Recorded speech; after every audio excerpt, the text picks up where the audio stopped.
Hey, so I'm going to go through and show you the proof that I have of what was going on in a chat that I was invited to randomly.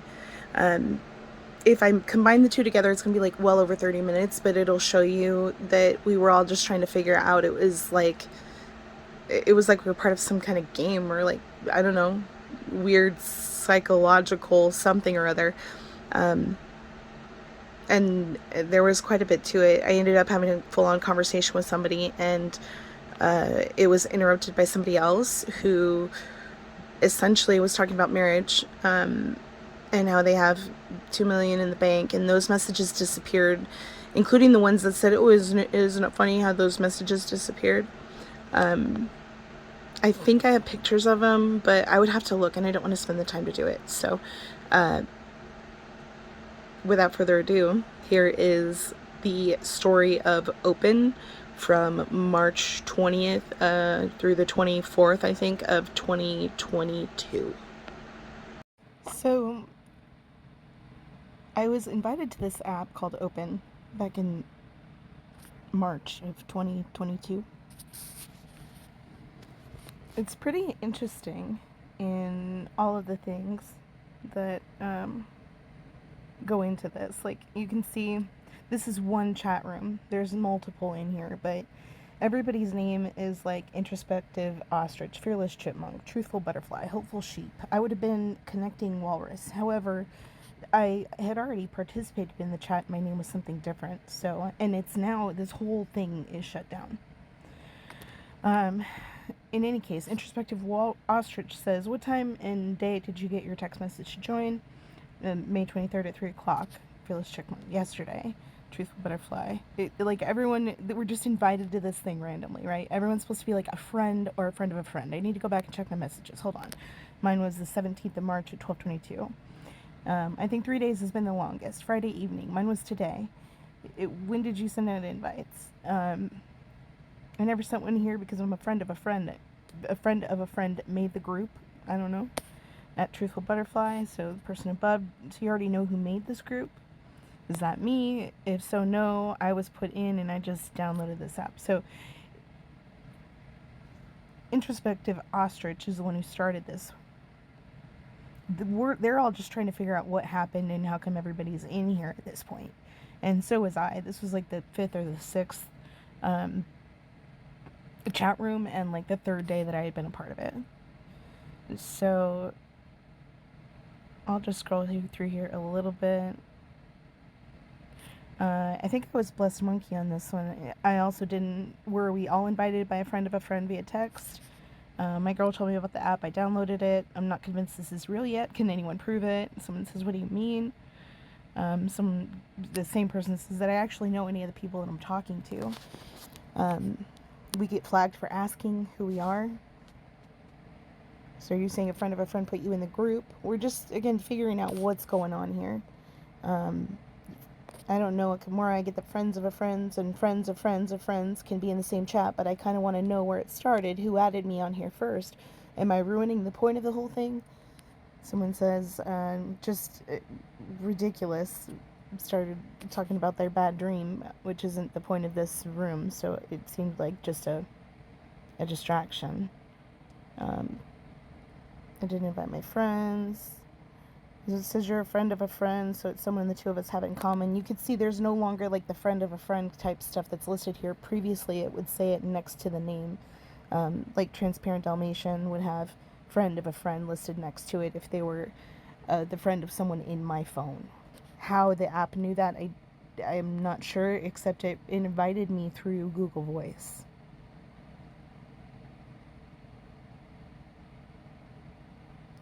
So I think it's cold texting by a community area. Most likely you have a friend in the surrounding area. That way they can make the claim it's a friend of a friend.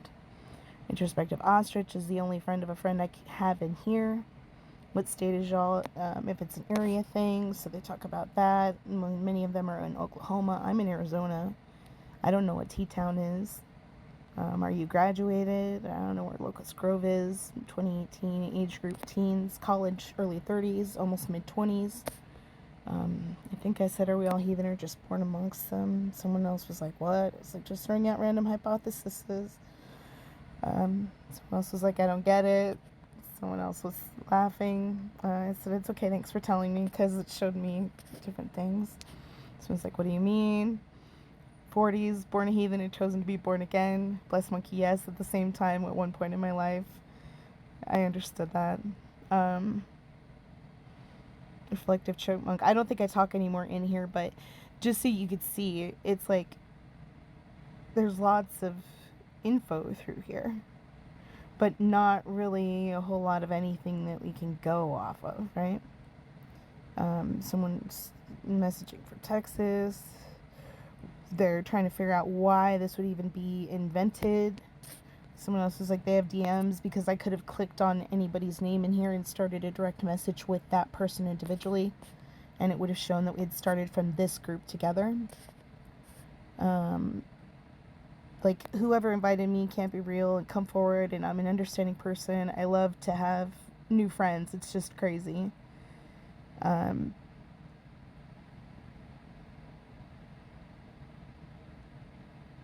This one's person is just trying to figure out if they know, they're speculating on who they know in here.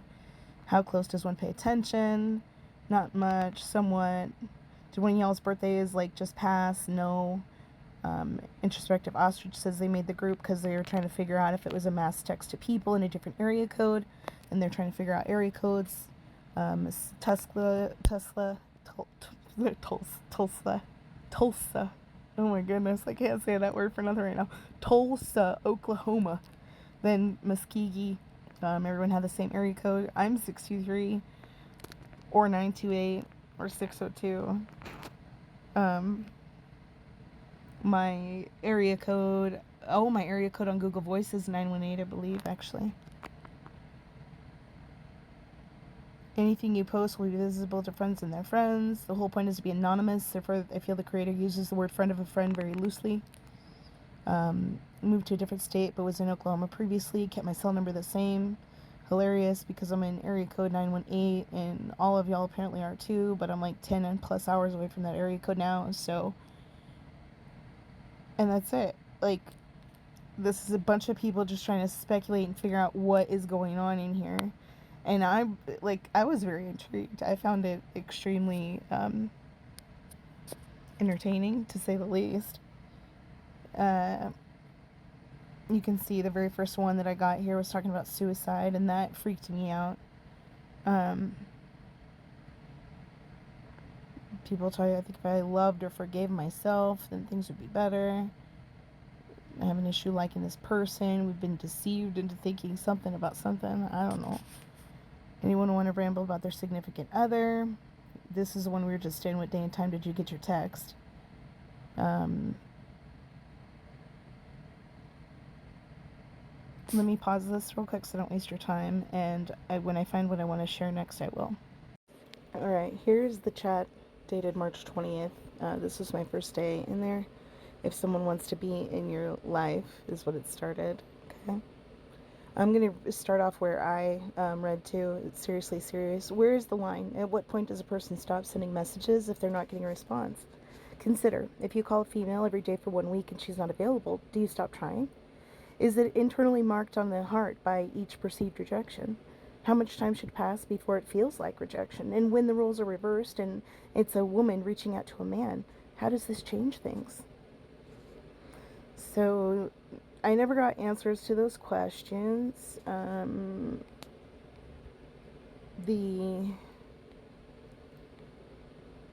There's a number of different messages that go through here. I'm not going to read through them. It will take way too much time.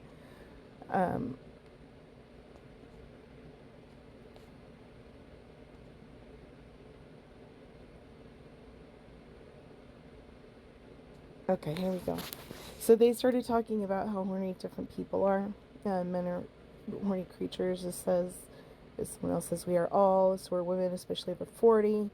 And then generous sheep. That's me. It's the horny horses and seahorses have opened. Nothing but mammals. Someone else is just trying to get needs met, right? I said relationship is about connection. One's openness to connection attracts or repels more of it. Just as simply as I will eventually push away someone who I feel is not good for me and is not for me and my highest good. When I find a person who helps me want to become better because of inspiration, communication, relatability, or otherwise, I want to keep them as a part of my life.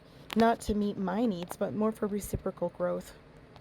Someone else says, but do you overlook the need for physical chemistry in exchange for reciprocal growth? So it's a balance of many factors. What does physical chemistry mean to you, and what are the most important things to you in life with connection? I want to be true to myself, and if I'm honest, I'm still figuring out what that truest, highest version of me will be. The beauty of it is that I get to choose, and that's also the most terrible part. Must be a ton of good between two people to really trust one another at the soul level for a long-term stable relationship to thrive, and I'm searching for a divine love, which will have all the best elements of the physical, mental, emotional, and physical again. Look at that. It should have been psychic, probably. I don't know, but it's there twice. There it is. Compassionate seahorse. Do you think you have did? Yeah, right. You're just trying. Yeah, right. No, trying to get me to click on some links so they can start reading what I'm doing and see where I'm at. No, thank you. All right. Um, do you think you have to did the truest, highest version of yourself before you're ready for someone else? It seems like a lot of men use that as the reason they can't be in a relationship, just not ready. I said, I do not think I need to be there already. I must be in the mindset of getting there by myself and with the person who naturally helps me strive to be more just by being who they are. I imagine that's the most real and right flow of two lives intertwined, that they're already aligned. They help one another be better and don't have to fight one another to get there. If it's not a love like that, it's not enough for me to give up any part of myself, romantically speaking, anyhow. Serene Lama says, I agree with almost everything written here, but also the truth is none of us are easy to date, deal with, or please all the time. We have our vices, attitudes, and way of doing things that make us unique. You won't like everything about somebody. It's impossible. This is life, and it isn't about finding the perfect person. There's no such thing. It isn't about living some happily ever after fairy tale. It's about finding someone you're willing to work for and who is willing to work for you. It's simple, but yet so hard to achieve. Thoughtful Wolf said, I tend to agree with that. And then Candid Anteater said, along with dating apps and OnlyFans, physical connection and no strings is how this all works in today's society, which is hard to find. With Snapchat and other apps, I wish you all the luck. So true that many in society want breadth of connection and having sexually conquered many. This is not the case for all, though. I'm most concerned about the depth of connection. Is it enough to hold like an anchor when things get tough? If anything is going to be easy, a love shared and based on connection is the only thing that makes sense to be. It could be complicated in situations to the outside, but the shared love itself leaves no question. If there is constant struggle between two people just to communicate their own fundamental truths, then it's something else trying to masquerade as love. Candid Anteater said, especially when work is stressful, promotions to coworkers, work-life balance, I'm all about getting to know someone to understand them. Sex, I've heard people say, is just a hole. I love to see compassion, especially in the eyes, the touch, the goosebumps, the rush, the feeling on wanting to please the other person, getting love drunk or high on you, deep feeling. I've got to know and understand what that person is needing or wanting. I said, yes, connection and on all possible levels. That's only available when two people are open to the potential. And those are some dreamy words there, Anteater. Great imagery. He said, thank you. I'm being 100% real. Can't just want to jump into a bed with someone. I've got to know a little detail for desire. I said, at Serene Lama, very true that none of us are easy to deal with all the time, and totally agree with working together to achieve a goal, but with is my operative word. How willing is this person to work with me, strength upon strength, and supporting any weaknesses to ensure a firm foundation? Yes, Anteater, it's good to have desire, and mystery. Mystery is good too. After all this time, what you saying? Who are you? Okay, that question I was asked of me by Serene Lama. Asked of me to Serene Lama because I have no idea where the messages went. They were deleted between there and there. And I got flagged on that because I asked, who are you? That always gets flagged.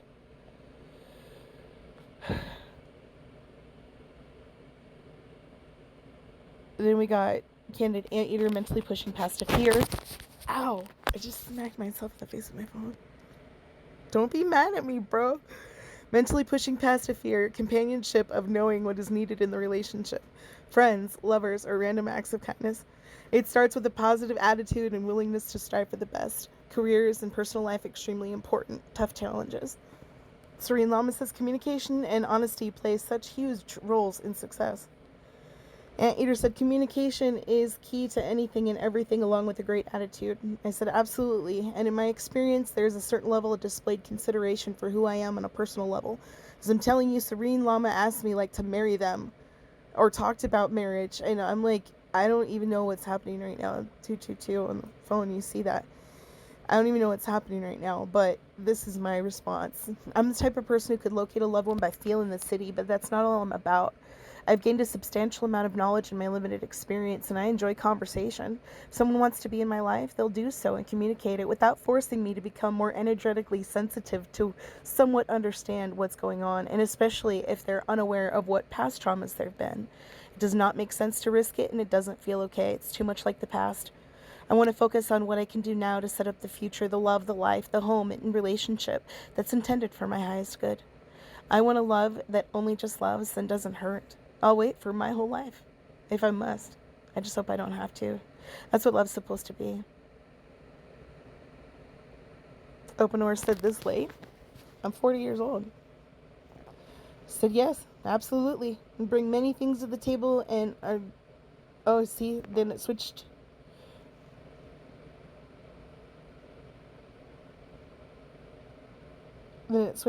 I was no longer generous sheep. I'm now polite tortoise. Because it was a new day. On a new day, it switches.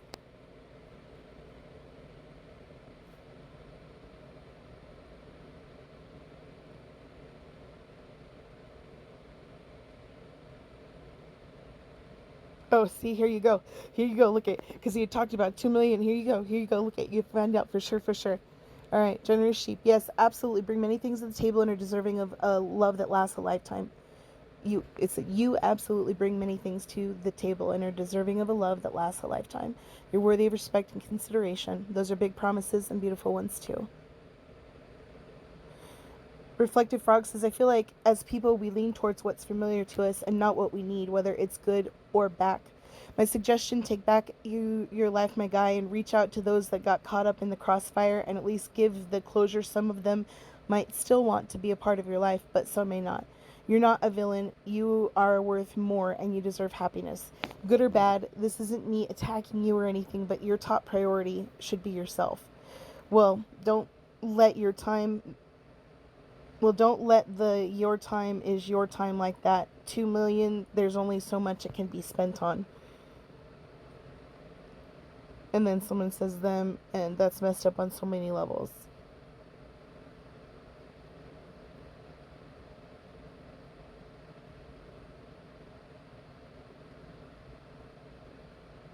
So, yeah, Candid Anteater, you know that feeling when you buy something really sexy, get all dolled up, look in the mirror like, dang, I look good? That's how life should be approached. I agree, Candid Anteater.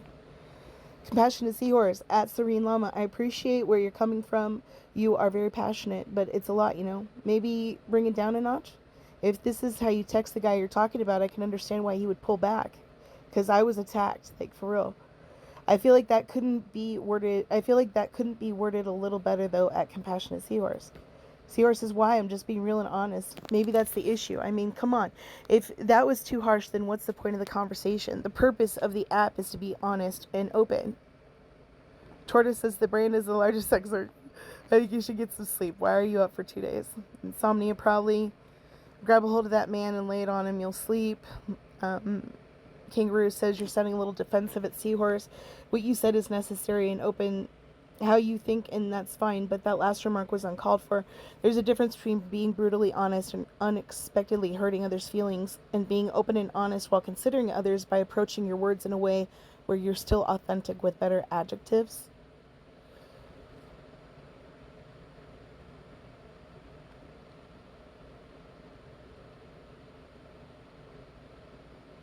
Because Seahorse, there was nothing. Maybe bring it down a notch. That was fine. That was fine to say. I don't understand why they're giving Seahorse a hard time except someone's bruised ego.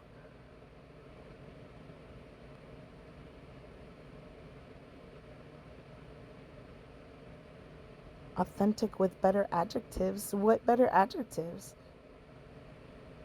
I don't know.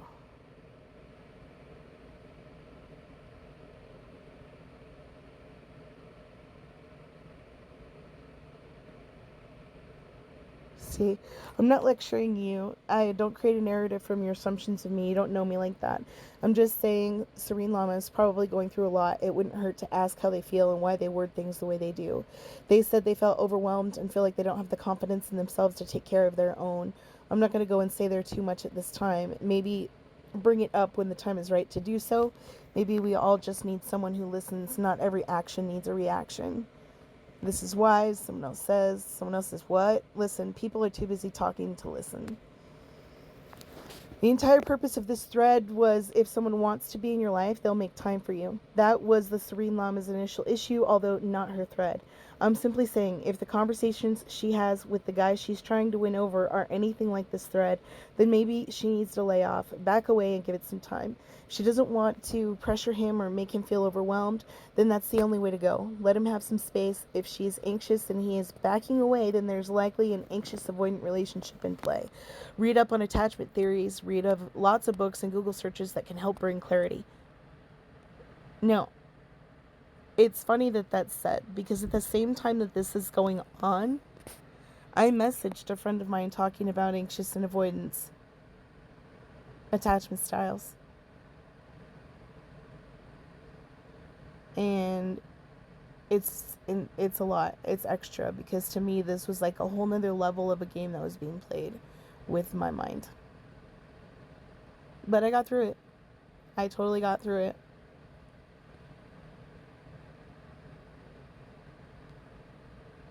It's nuts. Anyway, I'm gonna leave it there. I just wanted to show you that that did happen, and I was dealing with that on top of everything else that I was dealing with after the onset of my PTSD, 1 year in after having moved. Um,